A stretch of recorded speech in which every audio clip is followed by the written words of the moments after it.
Se o seu celular aí tem a opção de impressão digital nele, é possível que você possa bloquear ele com segurança usando a sua digital mesmo. E isso é muito bom porque te dá mais segurança do que somente usar aquele padrão de deslize. Então vamos lá saber como que ativa essa opção. É bem simples, você vai abrir as configurações do seu celular, você vai vir em tela de bloqueio. E aqui em tela de bloqueio, na primeira opção, em tipo de bloqueio de tela, você vai clicar aí.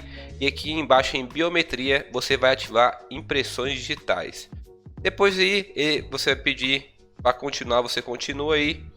Agora aqui, lembrando que para você definir aí o bloqueio digital, é necessário também que você insira algum outro tipo de bloqueio, dando ou PIN ou uma senha, um padrão.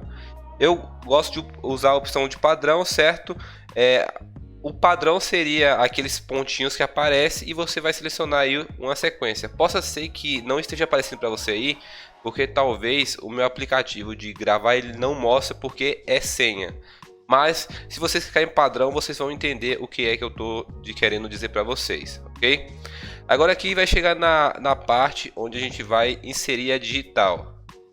Você vai ter que deslizar aí com a sua digital de cima para baixo com o seu dedo, certo? Para que ela consiga escanear aí por completo a sua digital. Depois você pode ir concluído e você vai fazer agora novamente, porém só mesmo clicando, sem deslizar o seu dedo, certo?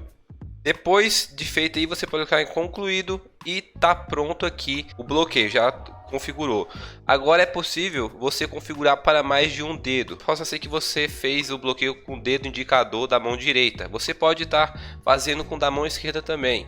É só você voltar aqui nas configurações, você vai vir em biometria e segurança e aqui em impressões digitais você vai clicar aqui, vai fazer a senha aí, certo, daquele padrão que você colocou lá, e aqui você vai adicionar a impressão digital. Depois você vai fazer a mesma coisa que você fez lá, só que com outro dedo, certo? Depois de você fazer com outro dedo aí, pronto, você vai poder desbloquear o celular com dois dedos aí.